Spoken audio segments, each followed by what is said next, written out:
कार्यक्रम के पुण्यार्चक हैं श्री सुनील कुमार कमला जैन, लोकेश रजत, विजयनगरम, आंध्र प्रदेश। मंगलम पंच परमेष्टि मंगलम तीर्थंकरम मंगलम विश्वजिन्धर्मम मंगलम वीरशासनम मंगलम वीरशासनम वंदित्व सव्यसिद्धे ध्रुवमचलमणोभवं गतिं पते वोक्षामि समय पाहुड मृणमो सुद केवली भरिदम। समय सार महान ग्रंथ जो हम यहाँ पढ़ रहे हैं, इसका अध्ययन कर रहे हैं और इसके माध्यम से जान रहे हैं कि ज्ञानी और अज्ञानी का अंतर समझ रहे हैं। जिस दिन दोनों अंतर समझ में आ गया, उस दिन ही हमारा मार्ग प्रशस्त हो जाएगा। निजरा अधिकार 8वां अधिकार चल रहा है और 207 नंबर की गाथा में अपन ने देखा कि अप्पानाम अपनो परिग्रहम नियतम वियाणंतो, ऐसा जो निश्चित करके जानता है कि आत्मा का परिग्रह आत्मा ही है और उसके गुण मेरे परिवार हैं। पर दब्बम मम इदम दब्बम हवदि को नाम बोहो भणिज्य, ये पर द्रव्य मेरा द्रव्य है, ऐसा कौन बुद्धजन, ऐसा कौन सुधी जन, ऐसा कौन ज्ञानी जन कहेगा कि पर द्रव्य मेरा है।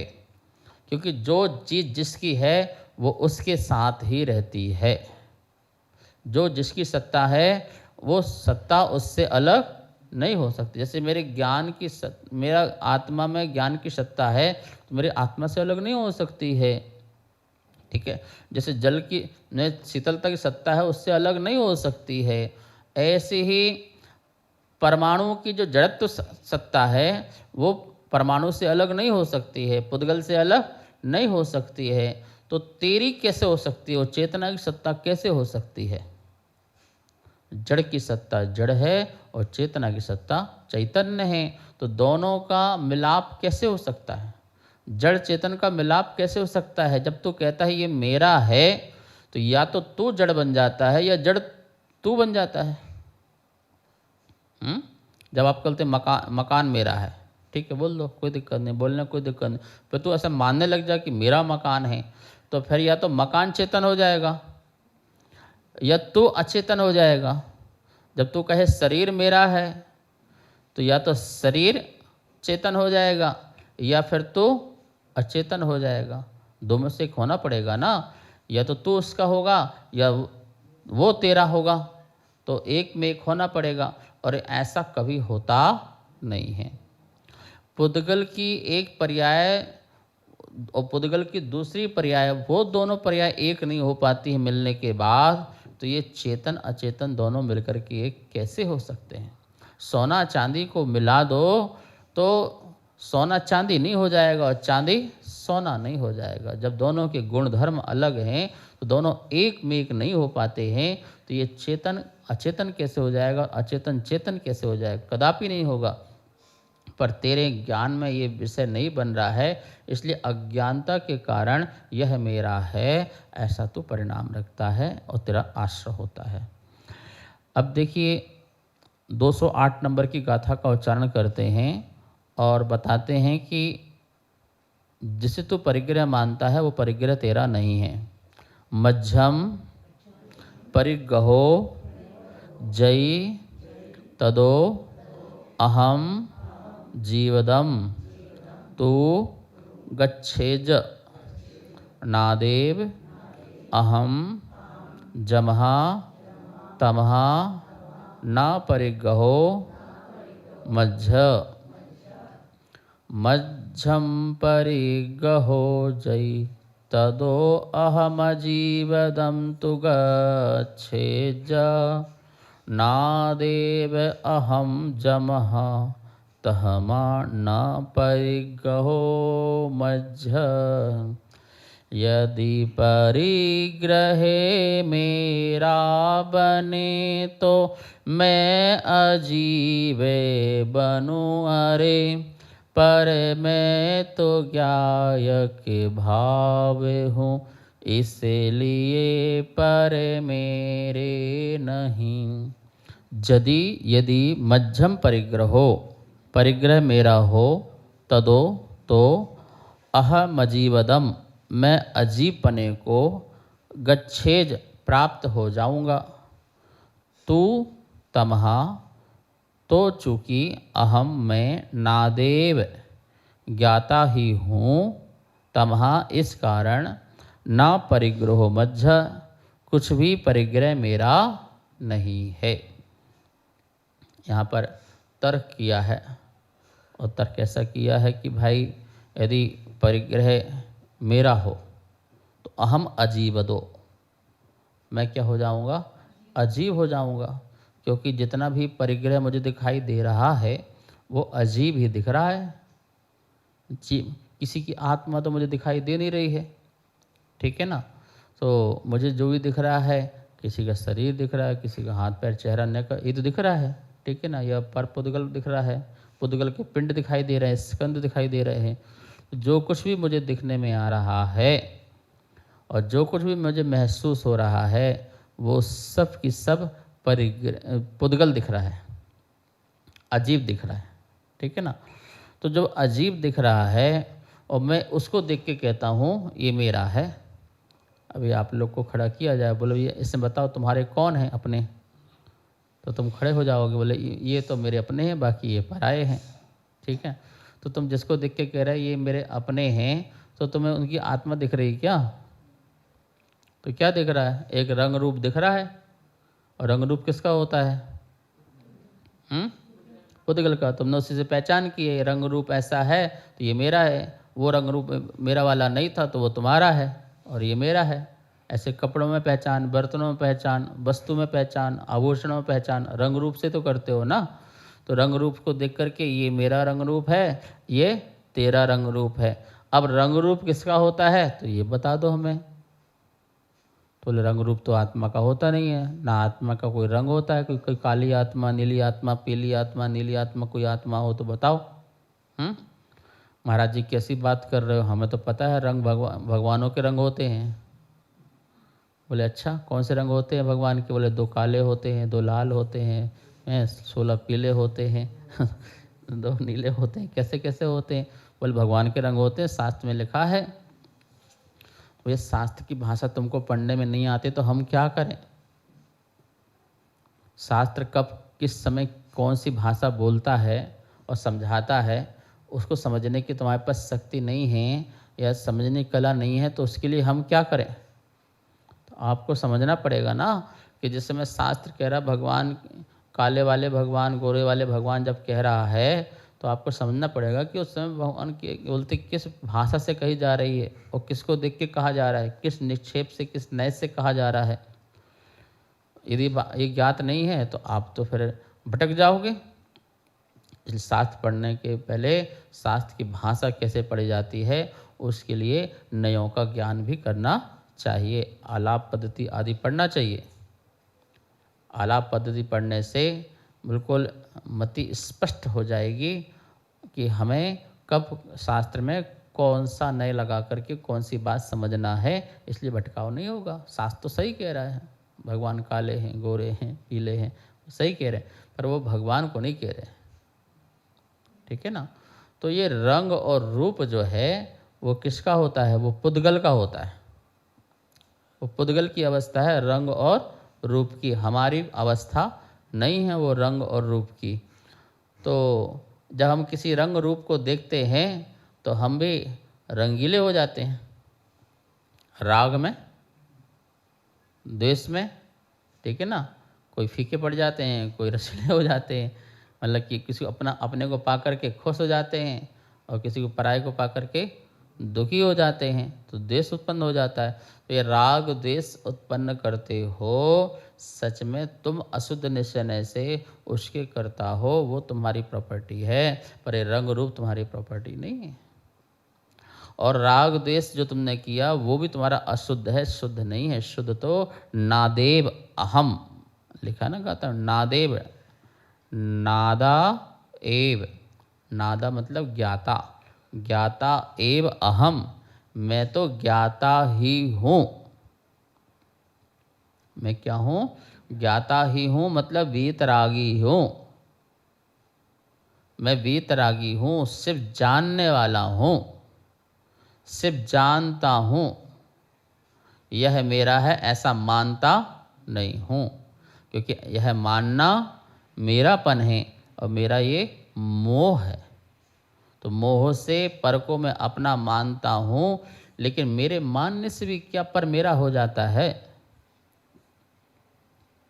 हो सकता है क्या? मैं तो पता नहीं क्या क्या मानता हूँ। मेरा भारत है, क्या क्या नहीं मानते? मेरा मॉडल टाउन है, मेरी दिल्ली। और बात बहस छिड़ जाए, देखो घंटों घंटों छिड़ जाएगी बहस। कोई तुम्हारी दिल्ली को बुराई कर दे तो अभी पूरी बहस छिड़ जाएगी। क्या बात कर रहे हो, मेरी दिल्ली को आप ऐसा कैसे कह सकते हो? मेरी दिल्ली बहुत बढ़िया है, बहुत अच्छी है, सब कुछ है, ठीक है ना। तो जब तुम ऐसे कहोगे तो फिर मामला बिगड़ जाएगा। जो तुम्हारी चीज़ नहीं है तुम उसे अपनी कह रहे हो, वो तुम्हारा मोह है। तो जिसको हम मोह से कहते हैं मेरा है या अच्छा है या बुरा है, सच बात तो यह है कि वो ना तेरा है, ना अच्छा है, ना बुरा है। जो मेरा है, तेरा है, अच्छा है, बुरा है, वो तेरे अशुभ परिणाम हैं। वो तेरे मतलब कि निम्न कोटि के परिणाम हैं, और वो आश्रवबंध के कारण है। ज्ञानी की निर्जर इसलिए होती है कि वो जानता है कि यदि मैं ऐसा मानूं तो मुझे अजीब हो जाना चाहिए, पर मैं अजीब तो नहीं हो रहा हूँ। और ज्ञानी इस बात को भी मानता है कि मैंने अनादिकाल से पर को अपना अपना कहा, लेकिन तब भी मैं आज तक अजीब नहीं हुआ, तो आगे क्या हो जाऊंगा। इसलिए पर को मैं व्यवहार से कहता रहूं, लेकिन निश्चय से ये मानता हूं कि ये पर तो मेरा है ही नहीं है। भाषा में ये मेरा है ऐसा आए, भाव में यह मेरा है ऐसा ना आए। कर लोगे? कर लोगे? भाषा भाव को अलग कर लोगे? जो भाषा भाव को अलग कर ले वो ज्ञानी, और जो भाषा को ही भाव बना ले या भाव को ही भाषा बना ले वो अज्ञानी। तो बताओ तुम क्या करना चाहते हो? ज्ञानी बनना है कि अज्ञानी बनना है? मेरी भाषा और भाव में अंतर है।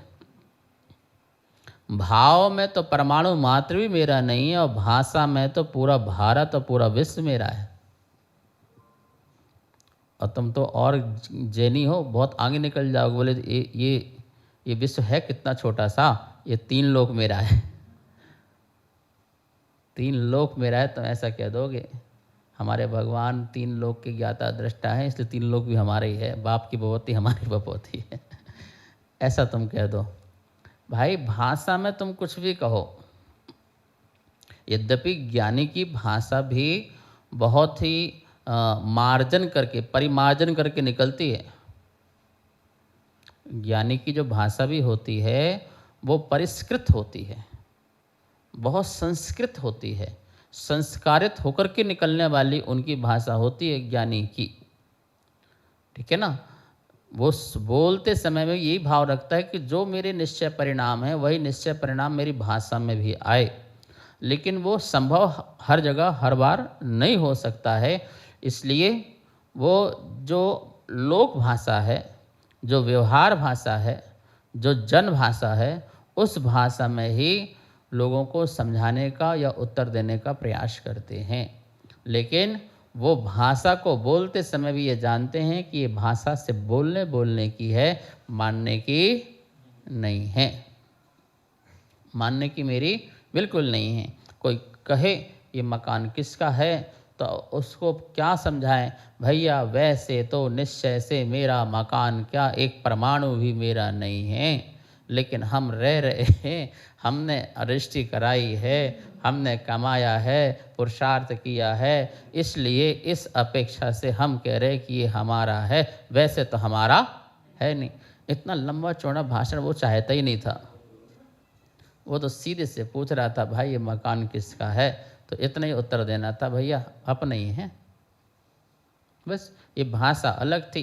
और भाव में हमें पता है कि भाई एक परमाणु भी साथ नहीं ले जाऊंगा, न लाया ना ले जाऊंगा। इतनी ताकत ही नहीं है कि मैं किसी परमाणु जो यहाँ छोड़ दूँ उसको ले जाऊँ या कहीं से लेके आऊँ। ताकत मेरी नहीं है। परमाणु जहाँ है वहीं रहेगा, जिसका है वो उसी का रहेगा। वो पुद्गल का था, पुद्गल का ही रहेगा। मेरा ना था और ना कभी रहेगा। जो मेरा था वो पहले भी मेरा था और आगे भी वो मेरा रहेगा। जो मेरा नहीं है वो कल भी मेरा नहीं था, आज भी मेरा नहीं है और आगे भी मेरा नहीं होगा। और जो मेरा था वो कल भी मेरा था, आज भी मेरा है और आने वाले समय में भी मेरा रहेगा। त्रैकालिक रहेगा। ज्ञान मेरा त्रैकालिक है, वो त्रैकालिक रहेगा। चैतन्यपना मेरा त्रैकालिक है, वो त्रैकालिक रहेगा। मेरा आत्मा अचेतन नहीं होगा, ऐसा शुद्ध स्वभाव मेरा त्रैकालिक था, त्रैकालिक है और त्रैकालिक ही रहेगा। ये ज्ञानी जानता है। तो ज्ञानी अपने निश्चय भाव को जो है बोल नहीं सकता है, तो उसको व्यवहार की भाषा में समझाता है, व्यवहार की भाषा में बोलता है कि अज्ञानी को भी समझ में आ जाए। लेकिन भैया अज्ञानी तो भाव भाषा को एक कर लेता है, वो एक में एक हो जाता है, पर में एकत्व, पर में ममत्व का परिणाम रखता है। इस कारण से क्या है, वह आश्रव का कारण बनता है उसका। वो दुखी होता है, वो संसारी होता है, वो परेशान होता है, वो चिंताओं में लगा रहता है। आप बिल्कुल घर से कभी मंदिर मत जाओ, कभी थोड़ा सा लोगों की दुनिया में जाओ और बस उनकी हालत देखो, उनका जीवन देखो, उनका रहन सहन देखो। आपको लगेगा कि आदमी अपने बारे में कहाँ सोच रहा है। 24 घंटे भोग और भोजन के बारे में ही तो लगा हुआ है, 5 इंद्रियों को तृप्त करने में लगा हुआ है, परिवार को मनाने रुठाने इन सब में लगा हुआ है। उसको मतलब ही नहीं है आत्मकल्याण से कहीं भी किसी प्रकार से। तो ऐसे संसार में अनंत अनंत अज्ञानी हैं भैया। ठीक है, ये तो हमारा महापुण्य का उदय हुआ, हमें महावीर की परंपरा से वाणी सुनने को मिली और उसके माध्यम से हम जानने लगे कि भाई ये तो आश्रव का कारण है, ये तो बंध का कारण है, ये तो संसार को बढ़ाने का कारण है, वृद्धि का कारण है। मुझ में यदि सुख उत्पन्न करना है तो ये इस बात को मुझे अच्छी तरह से बिठाना पड़ेगा कि भाई ये परिग्रह जो है आत्मा को छोड़ करके, मेरी आत्मा को छोड़ करके और मेरा कोई परिग्रह नहीं है। मेरा चेतन ही मेरा परिग्रह है जो सदा सदा मेरे साथ रहता है। मध्यम परिग्रहो जयी तदो अहम अजीवदम तु गच्छे। क्या लिखा है? मध्यम परिग्रह, यदि मध्यम परिग्रह, यदि तदो वह परिग्रह मेरा हो जाए तो अहम अजीवदम, मुझे क्या पढ़ना पड़ेगा? मुझे स्वयं भी अजीब होना पड़ेगा। लेकिन ऐसा होता कभी भी नहीं है। तो आचार्य जी बताते थे परिग्रह दुख का कारण है।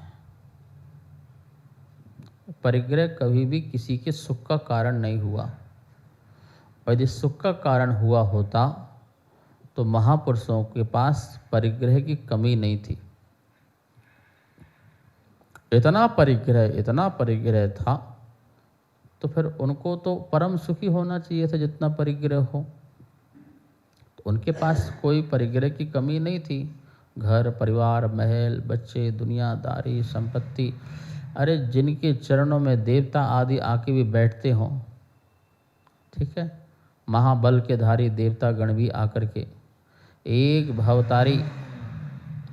भवतारी सौधर्म इंद्र जैसे इंद्र भी आकर के चपरासी की तरह हाथ जोड़ के खड़े हों, प्रभु आज्ञा करो क्या करना है।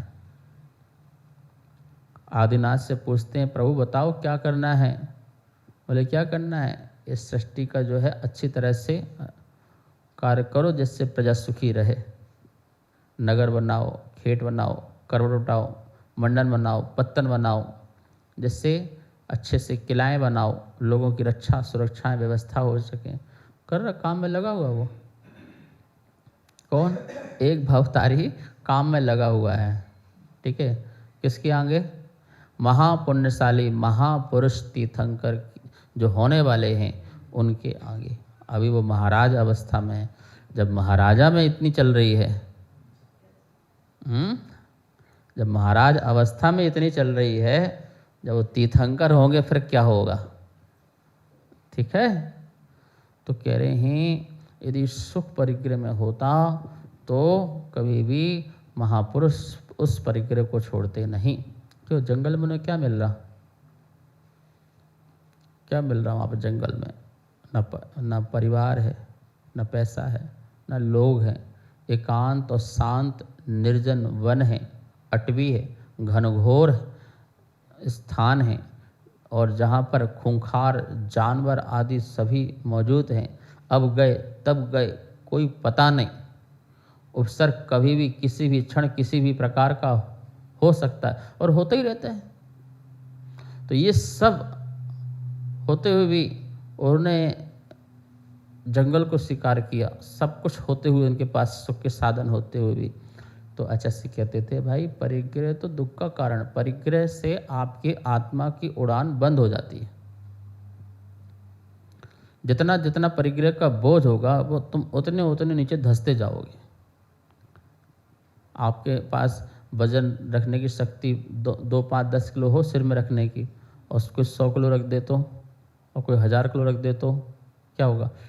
आपकी कैपेसिटी से ज़्यादा जितना वजन रखते जाओगे तो आप क्या होते जाओगे, नीचे धंसते जाओगे। मक्खी के पंख गीले हो जाएं, चिपचिपे पदार्थ से चिपक जाएं तो क्या होगी, वो उड़ थोड़ पाएगी। थोड़ा सा परिग्रह भी वो स्वीकार नहीं कर पाती और उड़ नहीं पाती है, फंस जाती है, मर जाती है। ऐसे ही हम भी परिग्रह के बीच में मर जाते हैं, फंस जाते हैं। जाल मत बनाओ मकड़ी की तरह, घना घना जाल बना के बैठे हो, जिसका जितना बड़ा महल, जितनी बड़ी व्यवस्थाएं, उतना बड़ा घना जाल, उतना बड़ा फंसना। ठीक है ना। तो मकड़ी क्या होती है, अंत में जाकर उसी में बीच में फंस करके मर जाती है। वही परिग्रह व्यक्ति दुख भी दे रहा है और दुख से निकलना भी नहीं चाहता। फिर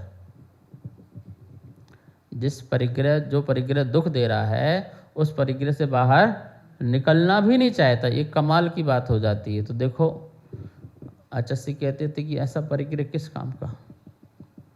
एक उदाहरण देते थे, ऐसा सोना किस काम का जो नाक कान कटवाए। क्या, नाक भी छिदवा दे और कान भी छिदवा दे।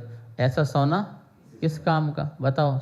एक तो इतना महंगा है और नाक में छेद कर दिया और कान में छेद कर दिया, और फिर कोई खींच के ले जाए तो फिर कान कटा, नाक कटा और बन जाए। तो बोले ऐसा परिग्रह किस काम का। इसलिए एक हम लोग विहार कर रहे थे, बोले महाराज जी यहाँ मत रुकना। बोले क्यों। भिंड के आसपास। बोले यहाँ नहीं रुकना महाराज जी, बड़ा सुनसान है। बोले सुनसान से कोई दिक्कत नहीं है, कारण बताओ। बोले महाराज यहाँ बड़े बड़े डाकू लोग रहते हैं। तो हमने कहा कि आप तो बिल्कुल मत रहना, हमारे साथ तो आप तो बिल्कुल मत रहना। क्यों, क्योंकि हमारे पास तो कुछ नहीं हो कि जो वो ले जाए। आएगा तो बेचारा सेवा ही करेगा। और की सेवा। हम लोग बहुत ठंड में थे, सोनिया जा रहे थे, तो रास्ते में किसी ने बता दिया कि यहाँ से रास्ता पास में है। तो खेत से निकल गए तो भटक गए, शाम का वक्त था, अंधेरा हो गया, तो खेत में रुकना पड़ा। वहाँ से 5-6 किलोमीटर दूर रह गया, भटक गए थे। तो फिर वो सब लोगों को हमने विदा कर, तुम लोग जाओ। हम लोग साधु साधु रहे। तो रात को वो लोग आए जो वहाँ के डाकू थे, बोले यहाँ क्यों रुके हो, किस लिए रुके हो? तो बताया कि सब साधु संत लोग हैं, ब्रह्मचारी ने बताया। तो बोले इतनी ठंड में कैसे रहोगे? तो बोले साधु तुम्हारे कुछ लेते नहीं, कपड़े कुछ लेते नहीं, कंबल कुछ लेते नहीं हैं। तो बोले क्या ले आएंगे? तो बोले वो चावल का घास जो होता है वो मिल जाए तो। बोले लेके आए, पता नहीं कहाँ जुगाड़ करके लेके आए।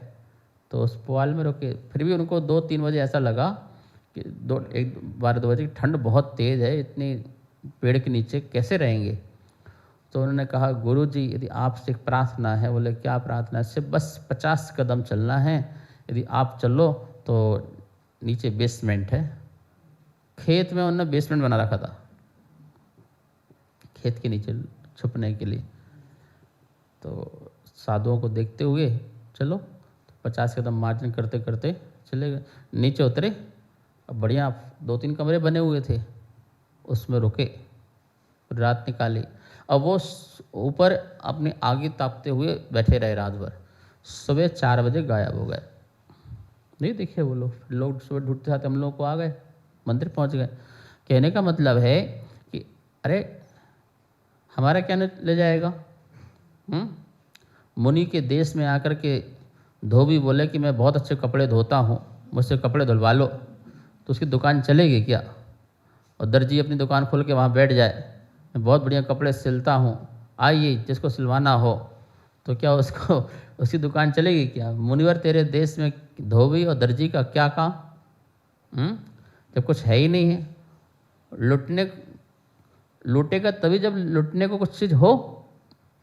तुम्हारे पास है क्योंकि तुमने परिग्रह जोड़ रखा है। तो परिग्रह दुख का कारण है। अपरिग्रह तो शांति देती है। अपरिग्रह जितना अपरिग्रह होगा उतनी शांति आते जाएगी।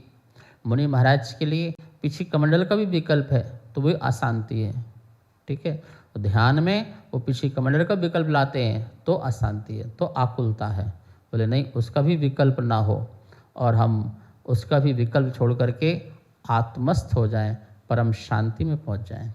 तीर्थंकरों को तो आहार निहार ही नहीं है, आहार है पर निहार नहीं है, तो उनको पीछे कमंडल की भी आवश्यकता ही नहीं है।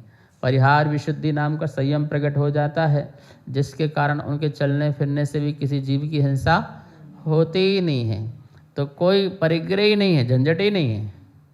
बैठेंगे तो जीव मरेंगे, उठेंगे तो जीव मरेंगे, ऐसा कुछ है ही नहीं। चलेंगे तो जीव मरेंगे, कुछ भी नहीं। इतनी करुणा से भरे हैं। परिहार विशुद्धि मतलब जहाँ हिंसा का पूर्णतः परिहार हो जाए, उससे जो विशुद्धि उत्पन्न होती है उसको परिहार विशुद्धि संयम कहते हैं। ऐसे परिहार विशुद्धि संयमी मुनिराज के कोई आकुलता नहीं होती, व्याकुलता नहीं होती है। तो परिग्रह दुख हुआ और अपरिग्रह सुख दिया।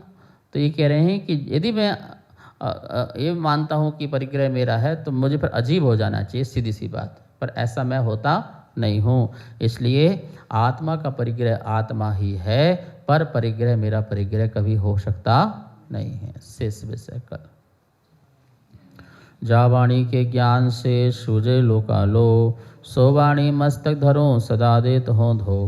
हे जिनवाणी भारती तो ही जपो दिन रेन, जो तेरी शरणा धरे सो पावे सुख चैन। सबको बहुत बहुत मंगल आशीर्वाद। इस कार्यक्रम के पुण्यार्जक थे श्री सुनील कुमार कमला जैन, लोकेश, रजत, विजयनगरम, आंध्र प्रदेश।